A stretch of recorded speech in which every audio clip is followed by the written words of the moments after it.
This week in Horsetown, the Fanshawe team chase the Frankel legend. Stuart Williams tries out some horse psychology. I shouldn't say it, touch wood, he's so relaxed and calm. Work rider Harry meets a horse that's older than him. He's 23. Trainer Stuart Williams is careful with gallops. There's some of the gallops that we use for one day every 2 years. And we talk about work pressures. A lot of people don't want to get up at 5.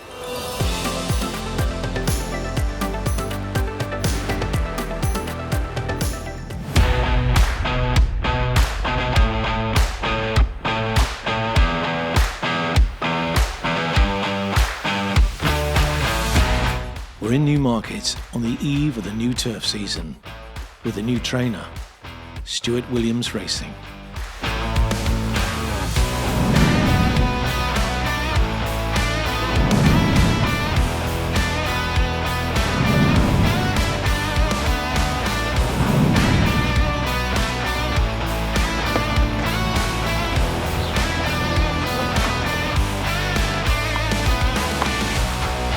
I'm Stuart Williams, I'm the trainer here at Diamond Stables. We've been here for about 19 seasons now. I've been in Newmarket all my life, and I'm proud of the fact that we've built up a 50 horse stable, and I think we punch above our weight for the amount of money we can spend at the sales. Right now is an exciting time in Newmarket, sort of kind of big day tomorrow because the turf opens for the first time, the turf gallops.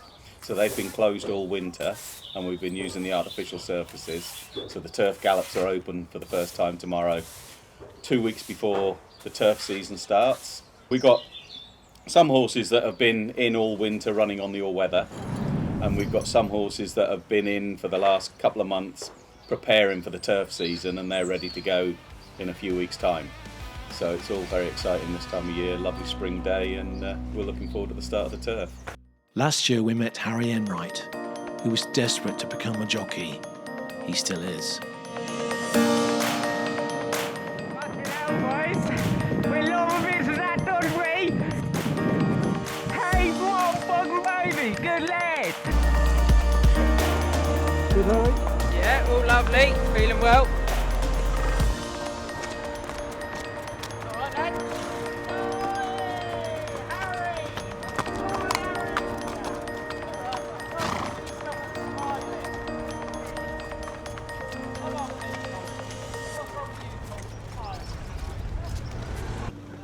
Harry is now working at James Fanshawe Racing and is just about to get an upgrade to his electric arm after some problems. Without the new arm, he can't ride much faster than walking pace, but that will change.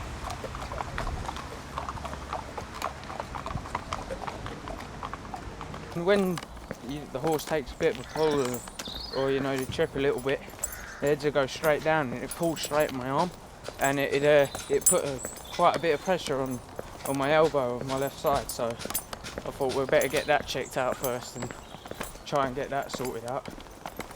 So we've got that sorted. Now it's just getting the electrics on it, mate, to be fair. The electrics taking a bit of a toll at the minute. They're not really hitting the standard that we need.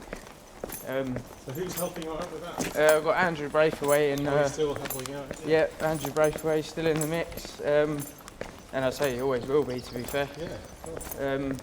But him and his colleague are. Hopefully we can get it, up and running and get it back on me, so he can make some changes out there. But for the meantime, I've just been tipping away like this. Who's the vine? That's an older horse, isn't it? Two to vine. Oh, it's a yearling. Yeah.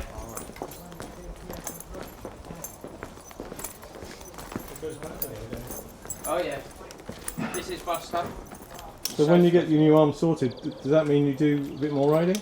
Yeah, once I get my arm working and I've actually got a strong enough hand or arm piece, whatever you want to call it. Yeah. As soon as that's strong, I can go out and do a little bit more, maybe go cantering up the town, or even if it stays strong enough and reliable, we take it galloping and see how that goes.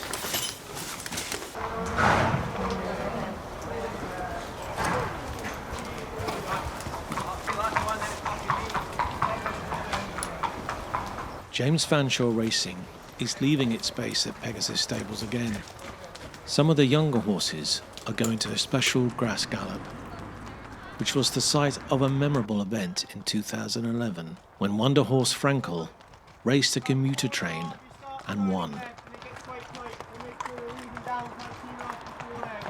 The gallops are called the Railway.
The horses have finished their exercise and circle for debriefs from head lad Alex and trainer James Fanshawe. They'll now go back home for a rest and something to eat.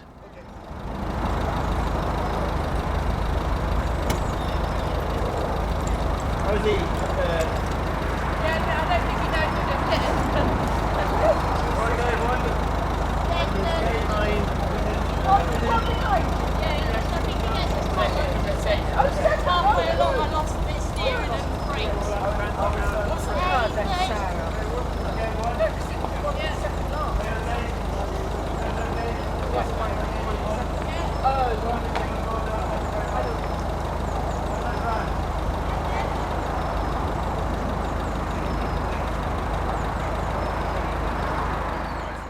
We're back at Stuart Williams Racing. We saw Kirsty taking a tether a younger horse today with your hack. Yeah, that's right. What's the idea behind that? Well, we've got Ed the Hack, who's a lightweight cob, and one or two of them can be a little bit nervous, and this one in particular is a little bit nervous. So basically, Ed babies him to and from the canter. So he goes up the canter on his own, right. But Kirsty will have him on a rope and pony, they call it ponying them. So she'll pony him down to the start of the canter, set him off on the canter, and then pick him up the other end and pony him back again. So it just gives them a little bit more reassurance. Yeah. And we've done it plenty of times before. We've actually done it on the racecourse a few times where we pony them down at the start. It's more of an American thing, but Kirsty worked in America for 10 years. Okay. And, we're open to new ideas, and I think it works really well. Right. How was that today? Yeah, it's good. Worked well. So, as I say, we've been doing it for a routine with that horse for a while now. And he's settling down lovely. So it's just getting them into a routine so they're not getting too excited or doing things wrong. We need them all doing what we want them to do when we want them to do it, basically. So this is your hack? Yes, yeah. Yeah, so we've got a horse in there that's a bit nervous. So what I'm going to do is use my horse to give it confidence. So we've got this strap, and I attach the strap to the bit, you'll see, and then I hold the horse, sort of sits here. Because they're a pack animal, they have more relaxed. If the horse that's with them is relaxed, they stay more relaxed. So it's just a confidence thing, really. Well, he's going to trot round with them, and then he's going to lead them onto the canter, and then I stand there and they hopefully canter off nice and relaxed. That's the idea. How strong is that herd instinct? Is it quite strong at any Really age? strong, yeah. It's their natural. What you try to do is keep them. Let's talk about whether they use their left side or right side brain, but what you're trying to do is keep them in a calm state, because if they go to their natural flight defence, then they're very hard to sort of calm down again. They're sort of gone with you a little bit. Yeah. So we try to keep them in the calm state. But yeah, it's hereditary, it's always in them, and it's their natural default to go to when they're confused is to flight, is to get out danger. Tomorrow is the day that all the gallops are open, which is sort of like a big day in Newmarket, because it's the first time since the winter that they've opened up the grass gallops.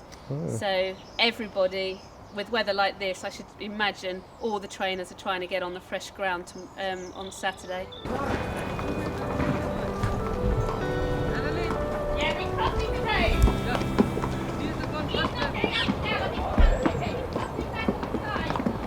We're on racecourse side, so the heath goes over both, sort of surrounds the town. There's 42 square miles of turf gallops we can use. It's a unique place. I think it's the largest managed grassland area in the world. That's what I heard. Yeah, so it's manicured and looked after. And there's some of the gallops that we use for one day every 2 years. So it's an amazing place to train a racehorse. We're really lucky to be situated where we are. We mainly use the racecourse side gallops. At Newmarket, especially with it being lime and chalk underneath, it dries out really quickly. Right. So I would imagine there'd be perfect good ground tomorrow for the opening of the turf. You'll be on those tomorrow? Yeah, we'll send some up the turf gallops tomorrow. Not every horse, because they're at different stages, and as I say, the actual turf season is a couple of weeks away. They don't really get into the turf season until April, but we'll have plenty of horses ready to run at the start of April. We're at the British Racing School with some interesting facts about the future of women in racing. So I came here to learn how to ride racehorses so then I could go back and be a work rider and hopefully then get my jockey licence. I kind of want to go to a jump yard after this, so I'm looking to go into jumping. My end goal is I'd love to be a jumps jockey. My name is Hetta Harris and I'm Director of Education here at the British Racing School.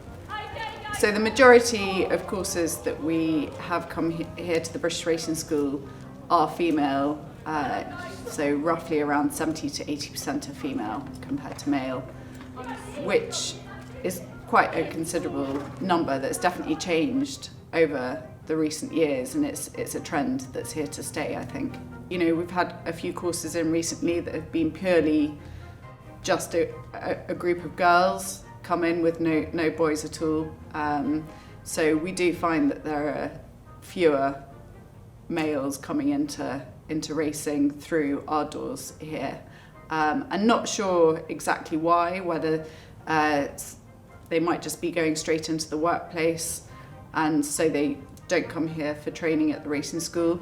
But I think, the majority you go through the sort of stable staff register, and it would be leaning more towards the female. We are seeing changes to work practices. I've certainly seen job adverts now here in Newmarket that say that they will work around, let's say, school hours, if people have got family commitments, and let's not just base it on females, it could be working dads as well. So I think people are definitely starting to think outside the box around that, just because we've got good staff that if they do decide to go off and have families, they still want to work with the horses, with racing. It's such a huge passion. And so employers definitely look to see how they can work around perhaps people with families. So in Sweden, the betting side has to give money back to racing. Yeah. And they have to give, it's at least 10%, they have to give back to racing. Yeah. And I think that they should be onto the betting side and they should subsidise nursery that has the opening hours for people that work in racing. They don't even stay in racing until they have children nowadays. Right. They get out of racing before most people. Right. What do you mean they come back? No, they don't. They don't come back? No. So maybe 80% of those, half of those won't stay? Yeah, or more. Is that because of the salaries or the conditions? I think it's because, a lot of people don't want to get up at 5. And then they have to come back for evening stables. And yeah, I think it's unappealing. The system that the young people go through, a lot of them coming into the system now are females. We put a lot of resources into training them up to be good workers, riders, people who work at the stables, and they've got great empathy with the horses. So when it does come to a point where they want to go off and have a family, it's a disaster if we lose them to the industry. So finding ways for them to come back into the industry and work in systems where they can balance being a mother and still working in the industry is something we're looking to do all the time. Yeah, so Annalise rode as a jockey and then retired as a jockey, came to work for our stable and then decided to have a family. So she's had 2 children who are now school age, and a couple of years ago she came back to work for us part-time, and we do flexi hours for her so she can balance being a mother and doing the job here. And that's working fine for both? Yeah, we have to make it work for both of us. Yeah. Yeah, it's no good if it doesn't work for one party. So we put things in place that help her, and she makes sacrifices to help us.